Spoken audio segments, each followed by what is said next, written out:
Control activity means the policies and procedure that helps management, that helps to ensure management directives are carried out. Management directive से हमारा यहाँ पर क्या मतलब है?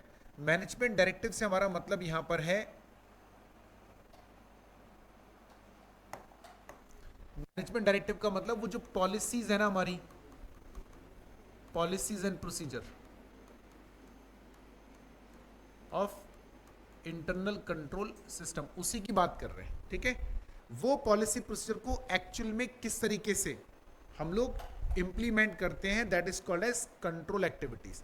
अब कई बार क्या होता है ना, देखो ऑर्गेनाइजेशन की पॉलिसीज बहुत अच्छी होती है, प्रोसीजर बहुत अच्छा है, इंटरनल कंट्रोल बहुत बढ़िया है, लेकिन उसको लगाने का जो तरीका है, लोगों तक पहुंचाने का जो तरीका है, वो अच्छा नहीं।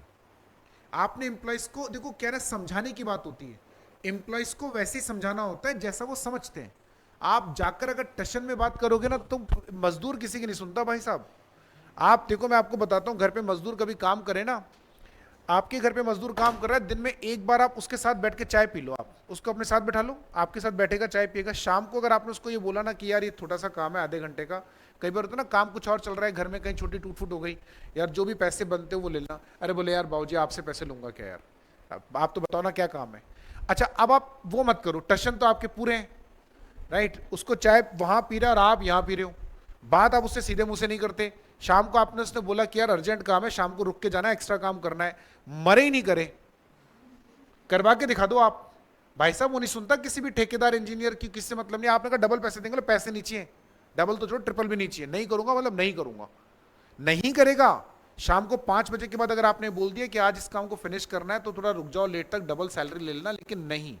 लेकिन अगर आपने उसके साथ बैठ के कप चाय पी लिया, प्यार से बात कर ली ना, दिन में एक बार 2 मिनट के लिए 3 मिनट के लिए, तो आप शाम को उससे 2 घंटे एक्स्ट्रा काम करवा लो, पैसे और नहीं लेगा आपसे। तरीका, राइट, मैनेजमेंट के डायरेक्शंस को आगे पहुंचाने का तरीका, इसको कहते हैं बेटा कंट्रोल एक्टिविटीज। ये जितनी बढ़िया होंगी ना किसी भी ऑर्गेनाइजेशन की, अगर इंटरनल कंट्रोल आपका थोड़ा हल्का भी रह गया ना, थोड़ा सा पॉलिसी प्रोसीजर थोड़ी कम अच्छी भी रह गई ना, कोई फर्क नहीं पड़ता, इंटरनल कंट्रोल बढ़िया ही काम करेगा। और उल्टा कर लो आप, पॉलिसी बहुत बढ़िया है लेकिन लगाने का तरीका सही नहीं है, तो बेकार। Now auditor shall obtain activities, understanding of control activities relevant to audit. Generally हमें उन इंटरनल कंट्रोल एक्टिविटीज की जानकारी लेनी है जो इंटरनल कंट्रोल ऑडिटर के लिए रेलेवेंट है। गधे हैं ये, बेवकूफ, यहां ये बात नहीं लिखनी चाहिए थी ना। जब आप हमको ऊपर ये पढ़ाए कि उन्हीं इंटरनल कंट्रोल की अंडरस्टैंडिंग लो जो रेलेवेंट टू ऑडिट है, तो हम control environment, control activities, information system भी उसी की जानकारी लेंगे ना जो उन इंटरनल कंट्रोल से रेलेवेंट है।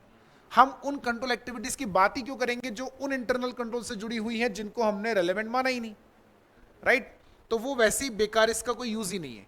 So auditor shall obtain understanding of control activities which consider necessary to assess risk of. अब देखो मैंने जो जो रेड लाइन से रेड वर्ड में लिखा है वही भी पढ़ के जाओगे तो भी काम होगा। जैसे यहां पढ़ा control activity, policy procedure that helps management, that helps to ensure management activities are carried out, right. Auditor shall obtain understanding of control activities, ये रेलेवेंट टू ऑडिट, आगे गलती से नहीं आना था।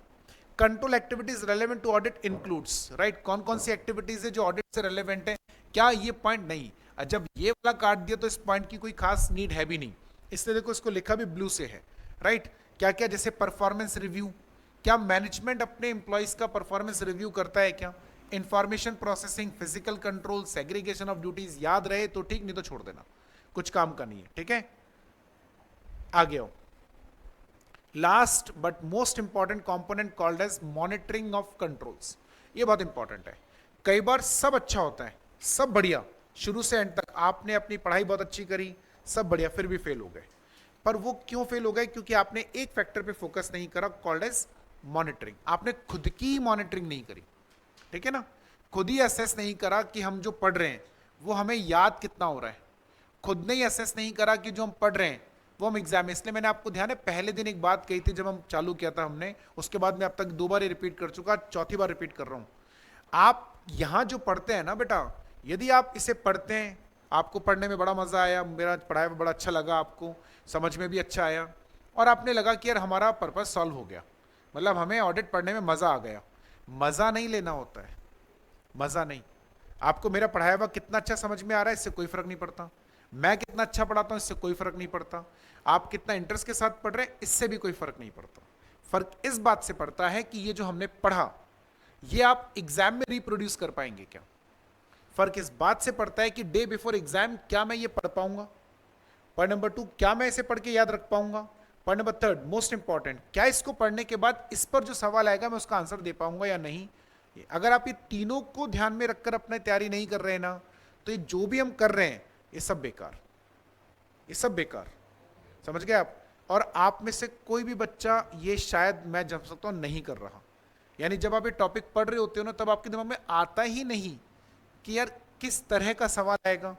एक बच्चा घर जाकर ये देखता ही नहीं है कि यार कंट्रोल एक्टिविटी पढ़ लिया, समझ में आ गया, अब एग्जाम में इसके ऊपर कैसा क्वेश्चन आया। सिर्फ कंट्रोल एक्टिविटी का आप कब देखोगे इसके क्वेश्चन, जब पूरा चैप्टर हो जाएगा। आप देखो ना चैप्टर कितना बड़ा है, चलते हुए जमाना हो गया। ऐसा लग रहा है चैप्टर 3 से ही ऑडिट शुरू हुई थी, चैप्टर 3 पे खत्म हो जाएगी, नहीं। और उसमें भी कितने सारे कंपोनेंट है जो म्यूचुअली एक्सक्लूसिव है। आपको क्या लगता है, आपको याद भी है क्या हमने रिस्क असेसमेंट में क्या पढ़ा था?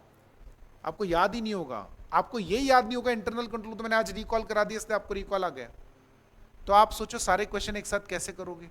तो क्या करना था, घर जाके कंट्रोल एक्टिविटी पे देखना था। ये मानना था कंट्रोल एक्टिविटी एक चैप्टर है पूरा हमारा, यही पहला आखिरी चैप्टर है, इस पर जो क्वेश्चन आ रहे हैं वो मुझसे सॉल्व हो रहे कि नहीं हो रहे इसको पढ़ के।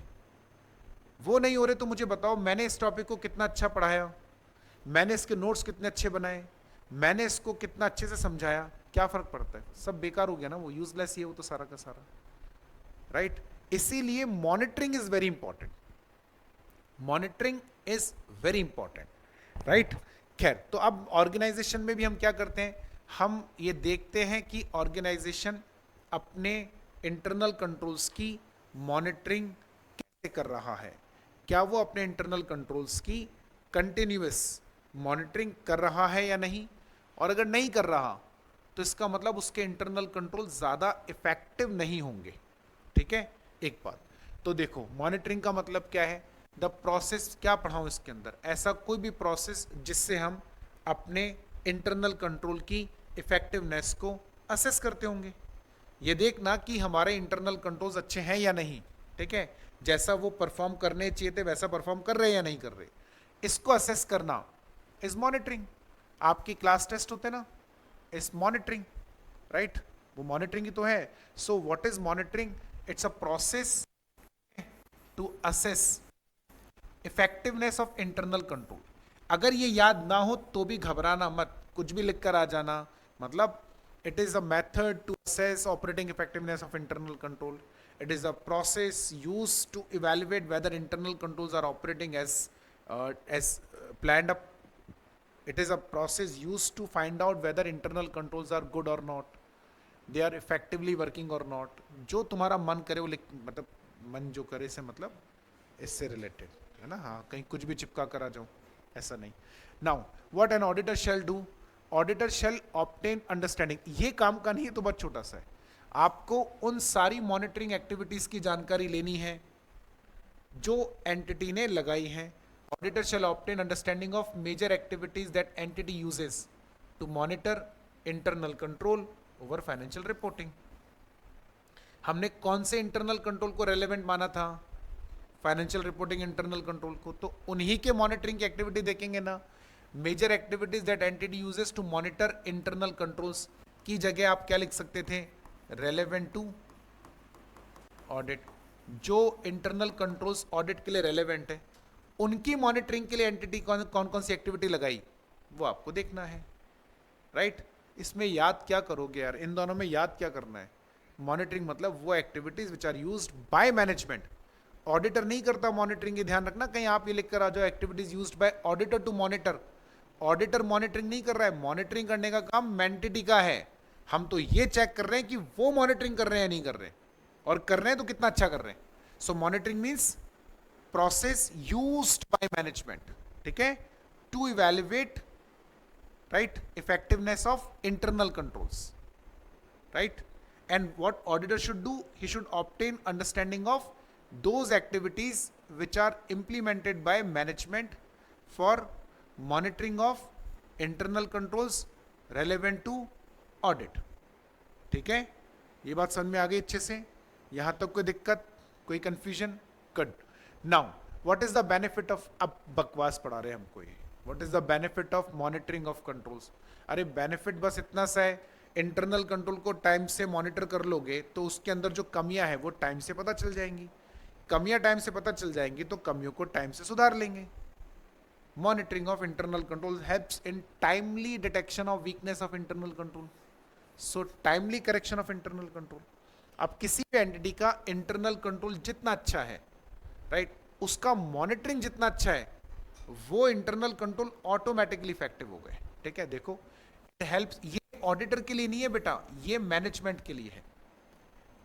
ये तो ऑडिटर का कोई रोल ही नहीं है, ऑडिटर का तो खाली इतना सा रोल है। अगर हम इस टॉपिक को ऑडिटर के हिसाब से पढ़ा रहे होते ना तो हम आपको इतना ही पढ़ाते।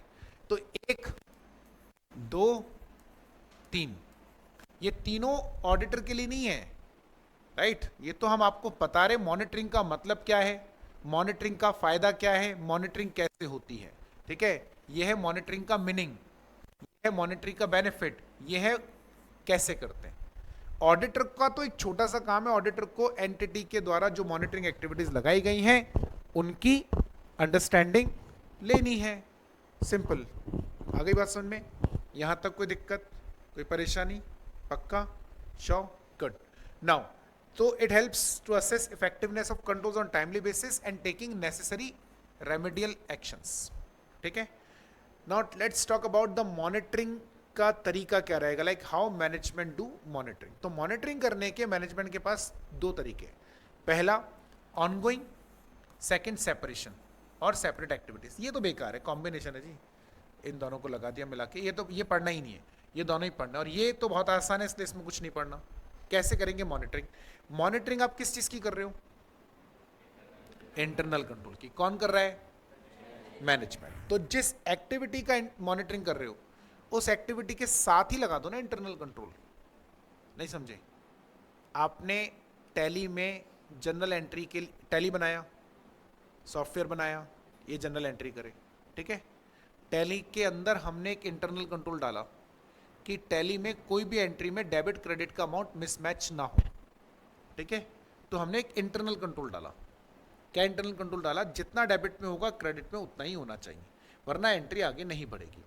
It is not monitoring, it is internal control. Tally में ऐसा होता है कि हाँ होता है, इससे एरर नहीं होगी। यही तो इंटरनल कंट्रोल का पर्पस है, फ्रॉड्स एंड एरर को रोकना ही तो इंटरनल कंट्रोल का पर्पस होता है। तो आपने क्या करा? आपने एक इंटरनल कंट्रोल लगाया, जितना डेबिट में होगा उतना ही क्रेडिट में होना चाहिए। So we implemented an internal control into Tally whether debit and credit is matching. If it is not matching, entry will not proceed further. बात गई भेजे में? यहाँ तक कोई दिक्कत, कोई परेशानी? पक्का? अब हमको ये मॉनिटर करना है कि हमारा ये जो टैली वाली एक्टिविटी है ये ढंग से काम कर रही है या नहीं, ठीक है। हमको ये मॉनिटर करना है कि ये ढंग से हो रहा है नहीं हो रहा है। तो मैनेजमेंट ने एक और मॉनिटरिंग एक्टिविटी डाली उसी में ही, राइट। क्या डाला हमने? अगर बाई चांस जैसी एंट्री होगी डेबिट क्रेडिट मैच नहीं होगा, एंट्री आगे नहीं बढ़ेगी। अगर उसमें किसी ने भी मैनिपुलेट करने की कोशिश करी, ठीक है, तो सिस्टम क्या करेगा? सिस्टम इमीडिएटली सिस्टम को हैंग कर देगा, यानी आप फर्दर एंट्रीज नहीं कर पाएंगे, राइट। ये क्यों डाला? ये इसलिए डाला क्योंकि हमको ये मॉनिटर करना है हमारा इंटरनल कंट्रोल ढंग से काम कर रहा है नहीं कर रहा है, right. And this is a very common process. जैसे ही आपने टैली के एंट्रीज में किसी भी तरीके से सॉफ्टवेयर में मैनिपुलेशन करने की कोशिश करी, टैली ऑटोमेटिकली हैंग हो जाता है, राइट। ऐसा आपने सिस्टम उसके अंदर डाला। दिस इज, और जैसे हैंग होगा it will send a message to the top management, उनके मेल पर आएगा एक मैसेज कि आपके सिस्टम में हैंग हुआ, right. This is ensuring that our internal control is working properly, right. तो अगर मैं टॉप मैनेजमेंट हूं और मेरे पास मेल आया system hang due to an interruption into the system, now this is ensuring that internal control is working properly. आई बस समझ में? इसको कहते हैं मॉनिटरिंग ऑनगोइंग एक्टिविटीज। एक्टिविटी के अंदर, उस इंटरनल कंट्रोल के अंदर ही आपने ऐसा कोई एक्टिविटी इंप्लीमेंट कर दिया जिस एक्टिविटी से ये इंश्योर हो जाता है कि हमारा इंटरनल कंट्रोल ढंग से काम कर रहा है कि नहीं कर रहा है, ठीक है। See, they are often built into the normal recurring activities of entity built into recurring activity, and it includes like regular management and supervisory activities. आपकी रेगुलर सुपरवाइजरी जो एक्टिविटीज हैं, मैनेजमेंट एक्टिविटीज है, वो प्रॉपरली परफॉर्म हो रही है नहीं हो रही है, वो आपको इजीली पता चल पाता है। ठीक है, यहां तक बात समझ में आ गई? कोई दिक्कत? Cut. Using it may using information from communications from external parties. कई बार हम लोग क्या करते हैं, थर्ड जो पार्टीज हैं, लाइक जैसे customer complain, regulatory complain, regulatory मतलब जैसे आरबीआई है, बैंक के केस में वो रिप्लाई भेजता है, आईआरडीआई इंश्योरेंस के केस में, ट्राई टेलीकम्युनिकेशन के केस में, इनको इनकम टैक्स, जीएसटी, ये रेगुलेटर्स होते हैं। ठीक, इनसे नोटिस आ रहे हैं, इसका मतलब आपका इंटरनल कंट्रोल ढंग से काम नहीं कर रहा है। ठीक है ना। For example PF, ESI, TDS, किसी भी एम्प्लॉय की जब सैलरी बनती है ना, उसकी सैलरी बनते समय PF, ESI, TDS system automatically काट लेता है। राइट, आप रेस्टोरेंट में जाओ, बिल बनता है, वो आपको प्राइस, जब वो बिल बनेगा तो वो जीएसटी नहीं लगा रहा, सिस्टम ऑटोमेटिकली लगा देगा। डीमार्ट आपके यहाँ पे शायद ओपन नहीं है, डीमार्ट या किसी भी है ना, नहीं है ना, डीमार्ट या किसी भी इस तरह के स्टोर में आप जाएंगे तो वो जो स्टोर में जो बंदा है वो थोड़ी ना वो उसको क्या पता किस पे 5% है, किस पे 10% है, किस पे 15% है, सिस्टम में ऑटोमेटिकली फीडेड है। वो जैसे उस आइटम को स्कैन करेगा ना, सिस्टम ऑटोमेटिकली बिल में जीएसटी कैलकुलेट कर देगा। राइट, ये क्या होता है, ये होता है बेसिकली आपने रेगुलेटरी कंप्लायंसेस, इसके लिए आपने इंटरनल कंट्रोल लगाया। अब इंटरनल कंट्रोल ढंग से काम कर रहा है नहीं कर रहा है, इसके लिए क्या करो कि पूरे साल भर में एक भी जीएसटी का नोटिस आया क्या? नहीं आना चाहिए था ना, नहीं आना चाहिए था, क्योंकि जब आपका सिस्टम ढंग से काम कर रहा है तो नहीं, लेकिन आया और उन्होंने क्लेम करा कि आपने जीएसटी कम चार्ज करा है। राइट, तो ऐसे केस में आपको पता चल रहा है ना कि हमारी मॉनिटरिंग से कि हमारा ये एक्सटर्नल मॉनिटरिंग है, ये एक्टिविटी के अंदर इंप्लीमेंटेड नहीं है तो ongoing, but implemented to activity नहीं है, इसको बोलते हैं ऑनगोइंग एक्टिविटीज। राइट, तो ये तरीके हैं। सेपरेट में तो क्या होता है, हम अलग से बैठेंगे, अलग से बैठ के इवैल्यूएट करेंगे एक दिन बैठ के कि हमारे इंटरनल कंट्रोल ढंग से काम कर रहे हैं नहीं कर रहे, उसको क्या कहा जाता है, सेपरेट इवैल्यूएशन। ठीक है, so these are certain methods to evaluate internal control system. बस ये 5 चीजों की आपको जानकारी लेनी है। अगर इन 5 की आपको जानकारी अच्छे से हो गई तो इसका मतलब आपका इंटरनल कंट्रोल को भी आप जान लेंगे। अब आप उसकी ऑपरेटिंग इफेक्टिवनेस को इवैल्यूएट कर सकते हैं। यहां से हम बोल सकते हैं कि अब इवैल्यूएशन करना आसान है। अच्छा, एक्चुअली बताऊं तो इवैल्यूएशन करना नहीं है, इवैल्यूएशन अपने आप हो जाएगा, बट फिर भी इवैल्यूएशन करने के कुछ मेथड्स हम पढ़ेंगे। आपको मैं 2 मिनट टाइम दे रहा हूं, ऊपर वाला देख लो फटाफट से। आओ, एक टॉपिक है most important, risk that require special audit consideration. कुछ रिस्क हैं जिनको थोड़ा सा ज्यादा ध्यान में देना है। ये है रिस्क ऑफ मिस स्टेटमेंट। ठीक है, रिस्क ऑफ मिस स्टेटमेंट। तो वो खत्म हो गया, रिस्क असेसमेंट, इंटरनल कंट्रोल खत्म हो गया। इंटरनल, अब तो हमें बस एक टॉपिक पढ़ना है, इंटरनल कंट्रोल की ऑपरेटिंग इफेक्टिवनेस को, सॉरी, इंटरनल कंट्रोल की ऑपरेटिंग इफेक्टिवनेस को इवैल्यूएट कैसे करें। सो हमें तो अब एक टॉपिक ही पढ़ना है खाली, इवैल्यूएशन ऑफ इंटरनल कंट्रोल, वो हम बात करेंगे। अभी तो हम एक जनरल टॉपिक बीच में लेकर आए कि हम जब रिस्क असेस करते हैं तो कौन से रिस्क ऑफ मिस स्टेटमेंट है जो हमारे लिए मटेरियल है। तो हमने पीछे पढ़ा था कि ऑडिटर मटेरियल मिस स्टेटमेंट, ठीक है, risk of material miss statement को ही ध्यान में रखता है। ठीक है, सारे तो हम वैसे भी ध्यान में नहीं रखते, जो मटेरियल होंगे उन्हीं को ध्यान में रखेंगे। अब वो कौन से होते हैं वैसे तो हमको पता है, बट इन्होंने फिर भी एक तरीके से आपको ना थोड़ा हेल्प कर दिया, आपको थोड़ा सा इन्होंने इजी कर दिया कि देखो ये जो रिस्क है ना, ये सिग्निफिकेंट रिस्क होते हैं, इन पे ज्यादा ध्यान देना। For example risk of fraud.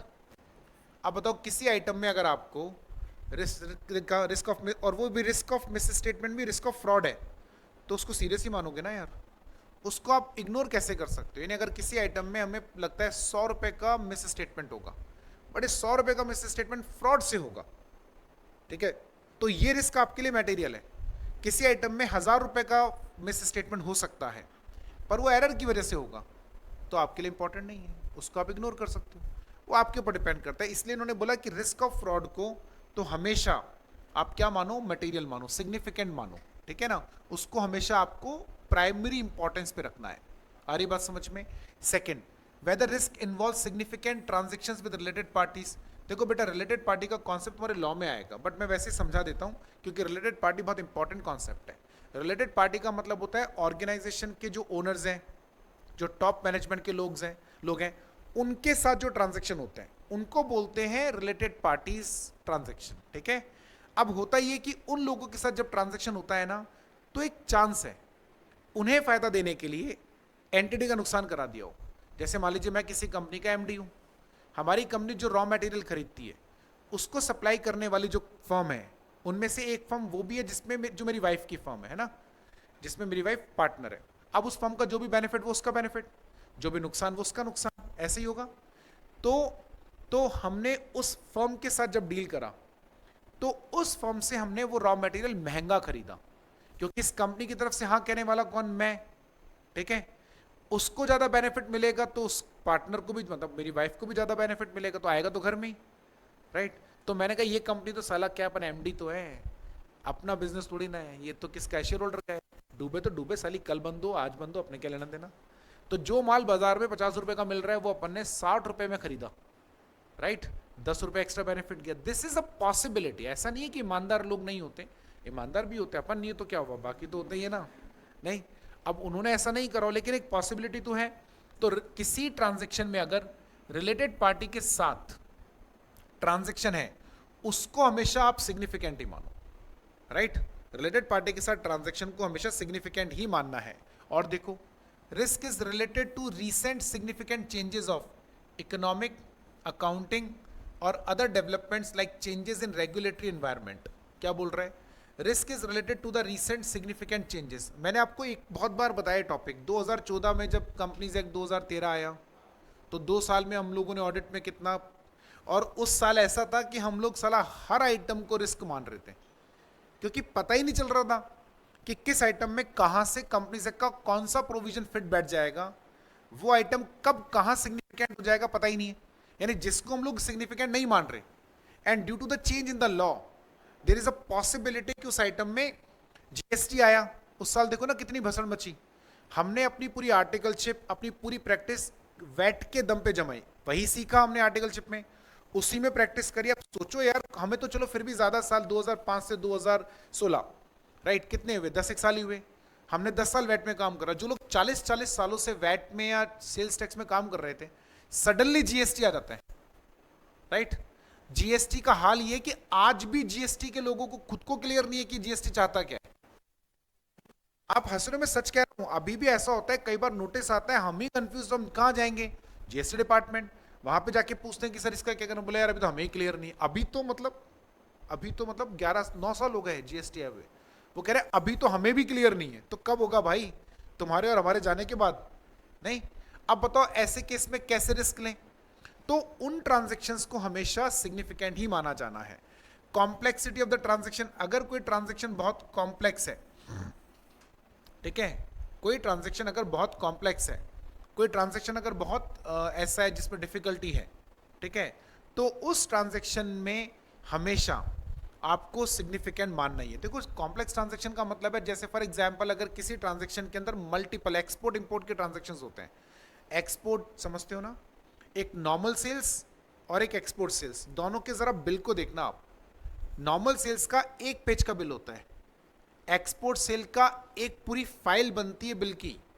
आपके आएगा उसमें शायद, है ना, कस्टम्स आपके है या नहीं मुझे पता नहीं, फाइनल में आएगा ना, कस्टम्स में पढ़ना आप, नंबर ऑफ फॉर्म्स ही याद नहीं रहेंगे आपको कस्टम्स के, नंबर ऑफ फॉर्म्स, इतने सारे फॉर्म, इतना मोटा पुलिंदा बनता है सारे डॉक्यूमेंट का, तब जाकर एक एक्सपोर्ट का डॉक्यूमेंट तैयार होता है। तो उसे चेक करना हर किसी के बस की बात नहीं होती है, वो मतलब इजी नहीं है। अब सोचो उसमें है कॉम्प्लेक्स ही है वो, उस ट्रांजैक्शन में हम मिस स्टेटमेंट रिस्क, इसलिए हम लोग कभी एक्सपोर्ट एंटिटीज की ऑडिट करते तो हम सैंपल नहीं करते सेल्स के अंदर, या ना हम करते ही नहीं है, सैंपलिंग का ऑप्शन ही नहीं होता है हमारे पास, क्योंकि उसमें हर सेल्स का ट्रांजैक्शन अपने आप में क्या है, सिग्निफिकेंट है, राइट। और degree of subjectivity in measurement of financial information related to risk, इतना लंबा चौड़ा नहीं, जब जो रेड लाइन है वो पढ़ो। कुछ ऐसे ट्रांजैक्शंस होते हैं जिनमें हमारे पास में एक्चुअली इसका वैल्यू नहीं होता है, राइट। उन ट्रांजैक्शंस का वैल्यू असेस करके निकाला जाता है। Provision for bad debts, most risky item among all the items in financial statement. Provision एक ऐसा हथियार है मैनेजमेंट के लिए, अगर आपको अपना प्रॉफिट ज्यादा दिखाना है प्रोविजन कम कर दो, प्रॉफिट कम दिखाना है प्रोविजन बढ़ा दो। पूछने देखने वाला तो कोई है ही नहीं, पूछ भी लेगा तो कहां से वेरीफाई करेगा, कोई बिल तो है नहीं, कोई वाउचर तो है नहीं, तो ले दे के वो भी एस्टिमेशन करेगा। अब बताओ ये रिस्की है या नहीं, कितना भयंकर रिस्की आइटम है ये, नहीं। तो उनको बहुत ध्यान से देखो। Risk involve significant transaction outside the normal course of business. देखो कोई ट्रांजेक्शन जो रूटीन नेचर का होता है ना, उसमें मैनेजमेंट के लिए फ्रॉड करना बिल्कुल भी आसान नहीं होता। ठीक है, क्यों बोल रहे हैं ऐसा? क्योंकि उन ट्रांजेक्शन्स में फ्रॉड करने से पहले उसको सोचना पड़ता है। ऐसे दिन में 2 ट्रांजेक्शन 4 ट्रांजेक्शन हो रहे हैं डेली, मतलब महीने के अंदर लगभग 100 ट्रांजेक्शन हो रहे हैं। आप सोचो कितना आसान है ना कंपेयर करना। कोई क्या झूठ बोलेगा कि ये पेन जो है नॉर्मल पेन है, कोई ये बोले पेन यार ये पूरे 5 लाख का पेन है, नहीं तो एक बार तो आपको भी झटका लगेगा।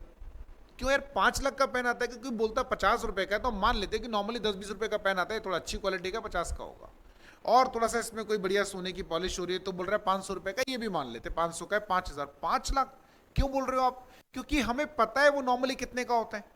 तो हम एंटिटी में जब जाते हैं ना, बहुत सारे ट्रांजेक्शन तो ऐसे होते हैं जो हमें नॉर्मली पता होता है कि एंटिटी में ये ट्रांजेक्शन फर्जी है। क्यों?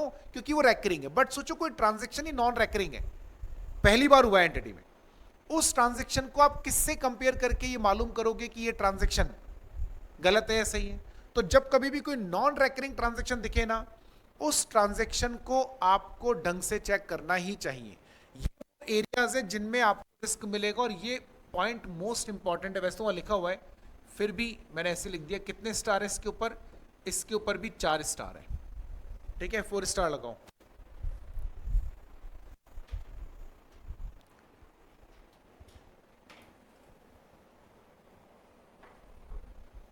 चलो, अब ये एक टॉपिक है छोटा सा, मुझे कभी अच्छा नहीं लगता है टॉपिक पढ़ाना, बस इसलिए पढ़ाना पड़ता है क्योंकि एग्जाम में सवाल आता है। अदरवाइज मुझे बिल्कुल अच्छा नहीं लगता है सवाल पे पढ़ाना, क्योंकि रेलेवेंसी नहीं है इसका, बहुत छोटा सा टॉपिक है। क्यों बोल रहे हैं हम ऐसा? ऊपर देखो, हमने बोला जो नॉन रूटीन ट्रांजेक्शन है उनमें रिस्क ज्यादा होता है। हमें लॉजिक समझ में आ गया, बहुत छोटी सी बात है। नॉन रूटीन ट्रांजेक्शन में रिस्क ज्यादा होता है क्योंकि वो रूटीन नेचर के नहीं है, तो उन्हें कंपेयर करना बड़ा मुश्किल होता है। मतलब किससे कंपेयर करें, थोड़ा मुश्किल है। तो जब कंपेयर नहीं कर सकते तो थोड़ा आइडेंटिफाई करना आसान नहीं होता। ऐसे हमको समझ में आ गया जो ट्रांजेक्शन में जजमेंटल मैटर्स होते हैं। जजमेंटल मतलब जिनमें एस्टिमेशन करना होता है, जिनके अंदर हम लोगों को किसी भी तरह का कोई दिमाग लगाना पड़ेगा कि यार उसका वैल्यू हम क्या लें, तो उन ट्रांजेक्शन में रिस्क ज्यादा होता ही होता है। खत्म हो गई ना बात, छोटी सी तो बात थी, इसमें क्या दिमाग लगाना है? समझ में आ गई बात आपके? आ गई ना अच्छे से या नहीं आई? आ गई। रिस्क ज्यादा क्यों है समझ में आ गया। अब बताओ इसमें आगे पढ़ने की कोई नीड थी क्या? तुम्हारे इंस्टीट्यूट ने फालतू बकवास अंदर जबरदस्ती इन दोनों के ऊपर एक बड़ा पॉइंट बना दिया। बात वही लिखी है, क्या लिखा? Significant risk right is higher of occurrence and higher magnitude of potential misstatement in these two transactions. इन दोनों में मिसस्टेटमेंट होने के चांसेस भी ज्यादा हैं। इन दोनों में मिसस्टेटमेंट्स के होने के अमाउंट की संभावना भी ज्यादा है। मैग्नीट्यूड का मतलब होता है उसकी इंटेंसिटी कितनी होगी। हाँ तो पता है हमें भाई, ज्यादा है, बात खत्म हो गई। Significant non routine transaction, significant judgmental matters या judgmental matters. Now the whole discussion is not about this point, ये पॉइंट खत्म हो गया। The whole discussion is about what is non routine transaction, the whole discussion is about what is judgmental matters. Just to explain, right, just to explain कि क्यों judgemental matter में risk ज्यादा होता है।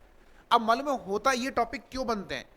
कोई टीचर होता है, वो टीचर क्लास में पढ़ा रहा है, उसको लगता है बच्चों को नहीं समझ में आ रहा कि नॉन रूटीन। हर टीचर हमारी तरह अच्छा थोड़ी ना होता है यार, जो आसान भाषा में समझा दे। ये तो मैं बहुत अच्छा समझाता हूँ, बहुत इंटेलिजेंट बहुत है ना, इसलिए कि बात समझ आ गई बच्चों को। अब उस टीचर को लगा कि शायद बच्चों को समझ में नहीं आ रहा कि नॉन रूटीन ट्रांजैक्शन में रिस्क ऑफ मिस स्टेटमेंट ज्यादा क्यों होता है, तो वो बच्चों को डिटेल में एक्सप्लेन कर रहा होगा। देखो बेटा, नॉन रूटीन ट्रांजैक्शन का मतलब ये, इस वजह से इसमें रिस्क ज्यादा होता है, फॉर एग्जाम्पल। अब वो टीचर बोर्ड ऑफ स्टडीज में आ गया, तो उसको लगा मैं बच्चों को समझा नहीं पाया था, मुझे समझाने के लिए बहुत एक्सप्लेन करना पड़ा।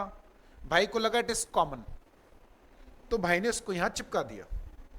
एक्चुअली प्रॉब्लम है, राइट। कुछ लोग होते हैं मॉर्निंग में they used to get up at 7:30, right, मतलब और 8 o'clock निकलना, उठेंगे 7:30, तो उनको लगता है सारे लोग 7:30 पे उठते होंगे। It is a normal routine. हम जैसे लोग हैं जो जल्दी उठते हैं, हमको लगता है सारे लोग, मतलब कोई अगर हमारे सामने 6 बजे उठे तो हमें ऐसा लगता है कितना लेट उठा, राइट, हमें ऐसा लगता है। क्योंकि हम 4:30 बजे उठ जा रहे हैं ना, तो हमें लगता है यार 4:30 तो उठ ही जाते होंगे ना सब, 5 बजे तो उठना ही होता होगा, 6 बजे तक सो रहा है, वो कह रहा है 6 ही बजे हैं, उसके लिए वो नॉर्मल है। ये ऐसा होता है, ये उसका नतीजा है, ये उस कांड का नतीजा है। उसको लगा होगा क्लास में कि बच्चों को समझ में नहीं आ रहा, why there is a higher risk of misstatement in judgmental matters और in non routine transaction, so he is trying to explain what is. अब बताओ, हम बच्चों को इंटर में ये पढ़ा रहे what is non routine transaction, बच्चे हंस रहे हैं हम पे। 11वीं क्लास के बच्चों को पढ़ाए what is a non routine transaction, it is justified. Inter के बच्चों को हम पढ़ा रहे बेटा नॉन रूटीन ट्रांजैक्शन, जो रूटीन नहीं होते उसको बोलते हैं नॉन रूटीन ट्रांजैक्शन। दाल मखनी में क्या डलता है बेटा, दाल और मक्खन, उसको कहते हैं दाल मखनी। नहीं, सो ये वैसे non routine transaction like non routine which is not routine which is usual. Unusual क्यों हो सकता है, या तो वो फ्रीक्वेंटली नहीं हो रहे, मतलब इनफ्रीक्वेंटली हो रहे हैं, इनफ्रीक्वेंटली हो रहे इसलिए नॉन रूटीन है, इसलिए, या फिर उसका नेचर, साइज मतलब अमाउंट, वो नॉर्मल से अलग है, that is why it is a non routine transaction. Non routine मतलब या तो वो रेगुलरली नहीं होते, या तो उसका अमाउंट या नेचर ऐसा है जो एक्सेप्शनल है, इसीलिए, राइट, तो उसको बोला जाएगा नॉन रूटीन ट्रांजैक्शन। ठीक है, ये भी समझ में आ गया। अब नॉन रूटीन ट्रांजैक्शन है तो रिस्क ऑफ मिस स्टेटमेंट ज्यादा होगा, naturally risk of miss statement may be greater for significant non routine transaction. अब बेवकूफी दिखाते हैं आपको, सिग्निफिकेंट क्यों बोला, बताओ सिग्निफिकेंट क्यों बोला। ऊपर तुम बोल रहे हो नॉन रूटीन ट्रांजैक्शन में रिस्क ऑफ मिस स्टेटमेंट होता है, फिर बोल रहे हो नहीं नहीं सारे नॉन रूटीन ट्रांजैक्शन में नहीं, सिग्निफिकेंट नॉन रूटीन। साला नॉन रूटीन तो खुद ही सिग्निफिकेंट है, अरे नॉन रूटीन है ना, वो छोटा भी है तो भी सिग्निफिकेंट है, तो उसमें ये लाइन लिखना सिग्निफिकेंट नॉन रूटीन ट्रांजैक्शन में रिस्क ऑफ मिस स्टेटमेंट ज्यादा हो सकता है, राइट। ये नहीं लिखना था, क्या लिखना था, नॉन रूटीन ट्रांजैक्शन में रिस्क ऑफ मिस स्टेटमेंट क्या होता है, ज्यादा होता है। ठीक है, बात समझ में आई। क्यों हो सकता है ऐसा, इन रीजन की वजह से, वो रीजंस हैं। अब मैं आपको 2 मिनट दे रहा हूं, इन रीजंस को पढ़ो और मुझे पढ़ के समझाओ कि आपको सच में समझ में आ रहा है ना कि इन रीजन की वजह से रिस्क होता है। देखो क्या रीजन है,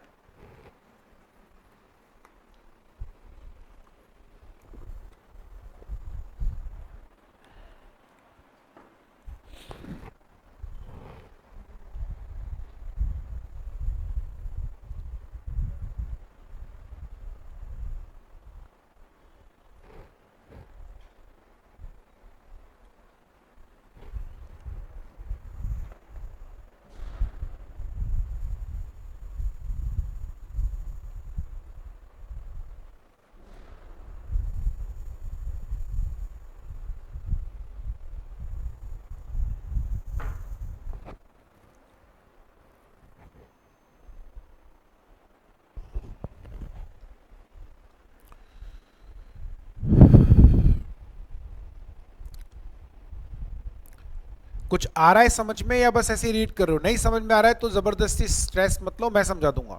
यदि आप लिंक अप नहीं कर पा रहे हैं, आपको लग रहा है नहीं समझ में आ रहा है, तो कोई बात नहीं। आपको पहले ये समझ में आया कि आपको समझना क्या था, क्या समझना था बताओ। नहीं नहीं, ये नॉन रूटीन ट्रांजैक्शन की क्या रीजन होते हैं, नॉन रूटीन है, उसके रीजन क्यों हमें जानने, और आपको जानने क्यों है रीजन। अरे नॉन रूटीन कैसे हुए नहीं पता होता क्योंकि नॉन रूटीन है। हाँ, आपको यह जानना था कि नॉन रूटीन ट्रांजैक्शन में रिस्क ऑफ मिस स्टेटमेंट ज्यादा क्यों होता है, ये इसलिए देखो मैं आपको हमेशा एक बात बोलता हूं, पहले ये समझो समझना क्या है, पहले ये पढ़ो पढ़ना क्या है, अंदर क्या है वो तो बातें पढ़ते रहेंगे। अब देखो आप ये नहीं जान रहे ना, इसलिए आप नीचे आप क्या समझ रहे हो, नॉन रूटीन ट्रांजैक्शन क्यों होते हैं, आप उसी सेंस में मीनिंग निकाल रहे हो, जबकि वो है ही नहीं, मीनिंग निकलेगा ही नहीं। आपको तो ये पढ़ना था कि नॉन रूटीन ट्रांजैक्शन में रिस्क ऑफ मिस स्टेटमेंट ज्यादा होता है। वैसे हमको समझ में आ गया कि नॉन रूटीन है इसलिए कंपेरेबल नहीं होता, बट फिर भी इन्होंने स्पेसिफिक करा कि भैया 4 रीजन है जिनकी वजह से नॉन रूटीन ट्रांजैक्शन में रिस्क ऑफ मिस स्टेटमेंट ज्यादा होता है। जैसे पहला क्या है, ग्रेटर मैनेजमेंट इंटरवेंशन इन स्पेसिफाइंग,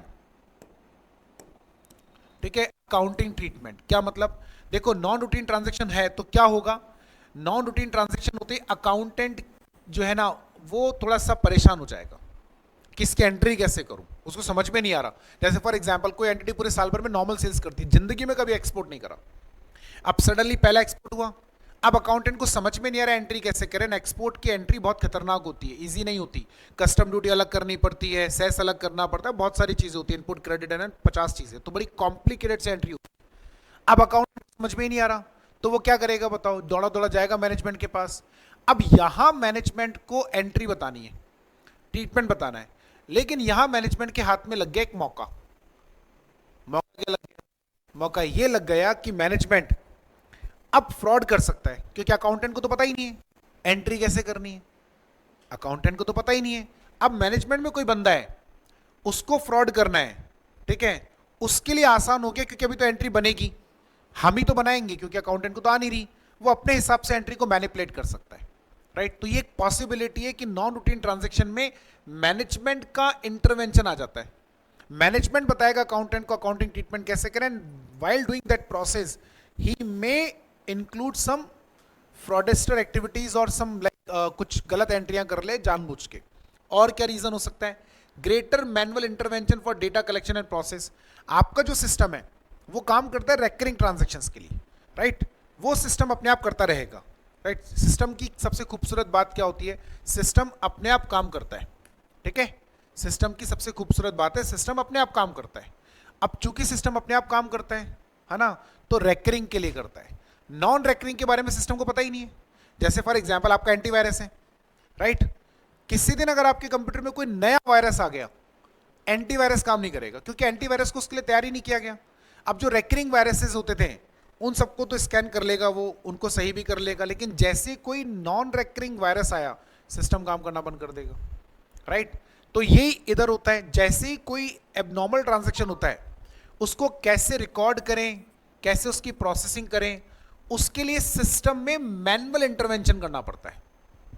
और जहां मैनुअल इंटरवेंशन हो गया ना, वहां पे फिर एक रिस्क आ गया, कॉम्प्लेक्स कैलकुलेशंस और अकाउंटिंग प्रिंसिपल्स, राइट।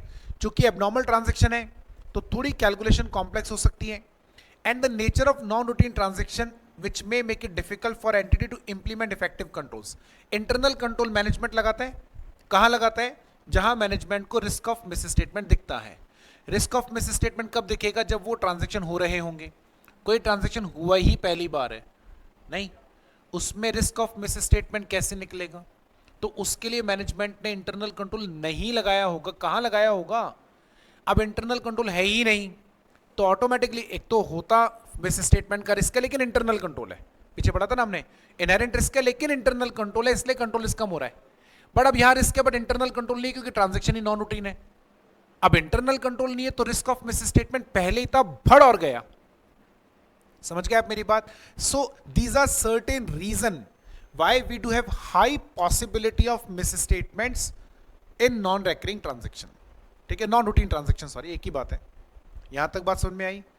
आओ जजमेंटल मैटर्स देखो, जजमेंटल मैटर्स कौन कौन से हैं। तो जजमेंटल मैटर्स का मतलब बड़ा आसान है, जिन आइटम में एस्टिमेशन करना हो। अब देखो फाइनेंशियल स्टेटमेंट बनाते समय इज लाइक कॉमन, दो चार तो जैसे प्रोविजन तो आप कई बार सुन चुके, उसको साइड में कर देते, और भी जगह एस्टिमेशन होता है बेटा, और सिर्फ अमाउंट का ही नहीं होता, कभी कभी एस्टिमेशन अमाउंट का नहीं होता, किसी और चीज का होता है। फॉर एग्जाम्पल डेप्रिसिएशन का मेथड क्या चूज करना है, ये भी अंदाजा तो लगाना ही पड़ेगा ना। भले ही आपको आगे रेट फिक्स कर लो, पर मेथड कौन सा चुने, ये तो जजमेंट ही है। स्टॉक का वैल्यूएशन करना है, हम किस पे करें, कॉस्ट पे या मार्केट प्राइस, मेथड क्लियर है, वो मेथड में वैल्यू भी क्लियर निकलेगी, लेकिन मेथड कौन सा लगाना है, ये तो हमारा ही जजमेंट है ना। तो जिन जिन मैटर्स में जजमेंट करना पड़ता है उनमें रिस्क क्यों होता है, जजमेंट में रिस्क, ऑल्दो हम नीचे भी रीजन पढ़ेंगे, लेकिन मैं वैसे बात करता हूं, जहां जहां पे भी जजमेंट होगा वहां एस्टिमेशन होगा। और जजमेंट या एस्टिमेशन की सबसे बदसूरत बात क्या है? हर पर्सन का अलग अलग हो सकता है। उससे भी ज्यादा बुरी बात क्या है? हर पर्सन का सही हो सकता है। अगर ऐसा होता ना कि हर पर्सन का अलग अलग है और हर पर्सन का गलत होता है तो कोई दिक्कत नहीं, हर पर्सन का अलग अलग और हर पर्सन का सही हो सकता है।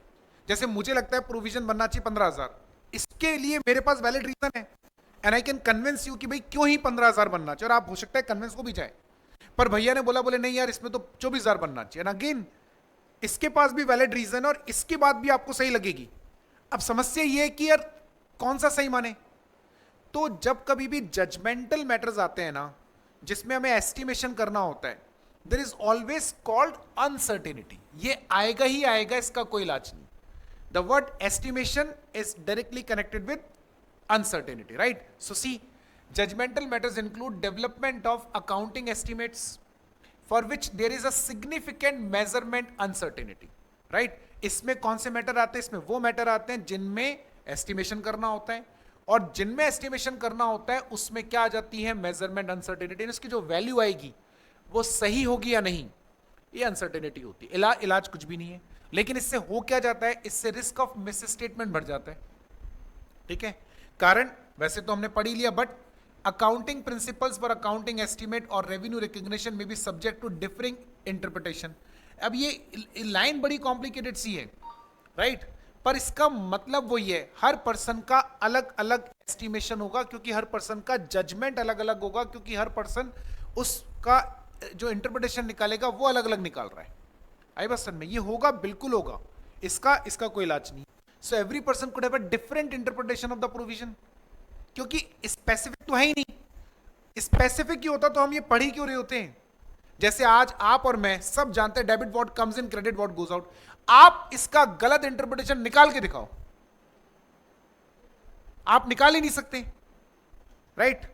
लेकिन आप एक accounting standard number 9, revenue recognition, कोई भी रेवेन्यू बुक्स में रिकॉर्ड कब करें, ठीक है? ये एक प्रोविजन है कि हमें रेवेन्यू मतलब सेल्स या कोई भी रेवेन्यू बुक्स में रिकॉर्ड कब करें। अब एएस 9 बड़ा स्पेसिफिकली बोल रहा है कि भैया अकाउंटिंग स्टैंडर्ड 9 कहता है जब किसी इनकम के आने को लेकर सर्टेनिटी आ जाए, भले ही वो मिला या नहीं मिला, किसी इनकम के आने को लेकर सर्टेनिटी की इनकम आएगी ही आएगी, उसको बुक्स में रिकॉर्ड कर लो, ठीक है? कितना अच्छा प्रोविजन है, सिर्फ सुनने में, रियलिटी में नहीं, क्योंकि वो इनकम आएगी ही आएगी। इस बात को लेकर सर्टेनिटी आ जाए, ये सर्टेनिटी कब आएगी? नहीं, इस आप अभी समझे नहीं जो मैं समझाना चाह रहा हूं। मैं आप प्रोविजन समझो, वो कह रहे हैं बुक्स में रेवेन्यू कब रिकॉर्ड करो? जब आपको उस रेवेन्यू को मिलने को लेकर सर्टेनिटी है कि भैया ये रेवेन्यू अब तो आएगा ही आएगा, चाहे कुछ भी हो जाए, राइट? जिस दिन आपको ये सर्टेनिटी आ जाए उस दिन आप क्या करो? उसको बुक्स में रिकॉर्ड कर लो, भले ही वो एक्चुअल में मिला या नहीं मिला, ठीक है? यहां तक बढ़िया लग रहा है। अब मुझे ये सर्टेनिटी कब मिलेगी? ये अलग अलग लोगों के अलग अलग व्यू हैं। फॉर एग्जाम्पल, मुझे लगता है मैंने माल बेचा है या काटा है मैंने, तो आएगा ही आएगा रेवेन्यू। साला खा के दिखा दो मेरा पैसा, इसने कहा हालत दिखा देते हैं। मैं तो यही सोच के बैठा था, माल बेचा, बिल काटा तो आएगा, बढ़िया पार्टी आया था, बड़ा शरीफ बच्चा लग रहा था ये तो यार, तो मैंने बुक्स में रिकॉर्ड कर लिया, राइट? पता चला ये पैसा खा गया। अब आप बताओ, मेरा तो पूरा का पूरा जो रेवेन्यू रिकॉग्निशन गलत हो गया, मैं क्या करूं बताऊं? कोई बंदा ऐसा है, मेरी जगह दूसरा बंदा है, वो कहता है बोले यार माल जिस दिन बेचा उससे मतलब नहीं है। इसका पास्ट ट्रैक देखो, अगर इसने पिछली 10 बार माल खरीदा और 10 बार पेमेंट करा, तो माल बेचते ये मान लेना कि पेमेंट आ जाएगा, रेवेन्यू रिकॉग्निशन कर लो क्योंकि सर्टेनिटी है। लेकिन अगर ये नई पार्टी है तो अभी नहीं रिकॉर्ड करना, माल बेचने के कम से कम 15 दिन बाद रिकॉर्ड करो। अब प्रोविजन तो वही है, राइट? रेवेन्यू रिकॉग्निशन का प्रोविजन तो वही है, बट इंटरप्रिटेशन अलग अलग आ रहा है। अब इंटरप्रिटेशन अलग अलग आएगा तो एस्टिमेशन अनसर्टेनिटी तो आएगी ही आएगी, आप चाहो या ना चाहो आएगी ही, राइट? और देखो, रिक्वायर्ड जजमेंट में भी सब्जेक्टिव और complex which require assumptions about the effects. अब ये सब जुड़े हुए हैं। जहां अनसर्टेनिटी आई वहां पर क्या होता है? इंटरप्रिटेशन गलत। जहां इंटरप्रिटेशन गलत वहां पे हर आदमी क्या लगाता है? अपना दिमाग लगाता है, मतलब अपने हिसाब से एका दो अजम्पशन पकड़ता है। यही करेंगे ना, हम मान लेंगे ऐसा होता होगा, हम मान लेते हैं ऐसा होगा, हम मान लेते हैं वो पेमेंट तो देगा ही, ये सब अजम्पशन पे चल रहा है। तो when there is a uncertainty, right, when there is a judgemental matter, actually मैं थोड़ा सीक्वेंस चेंज करता हूं, when there is uncertainty, right, due to different interpretations और ड्यू टू एस्टिमेशंस और ड्यू टू लाइक एक बर्तन अभी कौन सा था, assumptions, और ड्यू टू assumptions, उधर कॉम्प्लेक्सिटी क्रिएट होगी ही, एंड कॉम्प्लेक्सिटी क्रिएट होते ही अमाउंट के सर्टेन होने के चांसेस खत्म, अमाउंट के सर्टेन होने के चांसेस खत्म, रिस्क ऑफ मिस स्टेटमेंट आ गया। ये होगा, इसका कोई इलाज नहीं, ठीक है? चलो, अब आपको टॉपिक पढ़ने के बाद क्या लग रहा होगा? साला सही बोल रहा था वो आदमी जिसने टॉपिक डाला, डिफिकल्ट तो है, अब आपको उस आदमी को अच्छा लग रहा होगा, लेकिन आप समझे नहीं आपके लिए मुसीबत कर गया वो। अब तुम्हें ये टॉपिक पढ़ना पड़ेगा, इसके ऊपर एक सेपरेट क्वेश्चन आ सकता है, इसके ऊपर सेपरेट क्वेश्चन आ सकता है। अब कौन है अच्छा? हाँ, मैं हमेशा अच्छा हूं। चलो वो तुम्हारे सामने मैं अपने आप को अच्छा साबित करवा लेता हूं, वरना घर जाके तो मेरे को ये साबित कराने में 13 साल लग गए और अभी भी ये अनप्रूवन ही है कि आप अच्छे हो। खैर, सो वेल नाउ अब ज्यादा नहीं पढ़ेंगे। इवैल्यूएशन ऑफ इंटरनल कंट्रोल हम अभी चालू नहीं कर रहे हैं, इवैल्यूएशन ऑफ इंटरनल कंट्रोल कल चालू करेंगे। अगर आप हो सके तो 2 काम करें ना, अगर आपको टाइम मिले तो, क्योंकि आप लेट तो घर पहुंचोगे, अब आपके पास समय वैसे ही कम होगा और कल हमारा बहुत हैक्टिक रहने वाला है, ये सारा बहुत टफ है, ये आपको पहले बोल रहे हैं, ये टफ है, एक्चुअल में टफ है। तो आप एक काम कर सकते हो तो करे आना, थोड़ा सा ठीक रहेगा। जो पढ़ाया वो तो पढ़ के ही आना है, राइट? उसको पढ़ने में आपको ज्यादा टाइम नहीं लगेगा, उसे पढ़ने में आपको मुश्किल से 15 से 20 मिनट, उसमें से भी बस आपको एक ओवरव्यू देना है, ज्यादा कुछ डीप में नहीं जाना। यहां से पढ़ा था हमने आज, आप यहां से पढ़ना, एक जस्ट ओवरव्यू और ज्यादा कुछ मत करना। तो मुश्किल से 15 मिनट में आप यहां पहुंच जाओगे, ठीक है? अगर आपको टाइम मिल सके तो एक बार ये थोड़ा सा रीड करके आ जाना, भले ही आपको समझ में आए ना आए, कहां तक, कम से कम यहां तक पढ़ आना। इसको मत पढ़ना, मेथड्स ये नहीं समझ में आएंगे आपको, यहां तक आप कौन सा वाला, evaluation of internal control system. तो कल जब आप मॉर्निंग में स्टार्ट करोगे ना तो थोड़ा सा ठीक रहेगा, आपको इजी रहेगा, ठीक है? बस इतनी सी बात है। तो आज यही रुकते हैं, बाकी कल करते हैं। चलो, थैंक यू वेरी मच।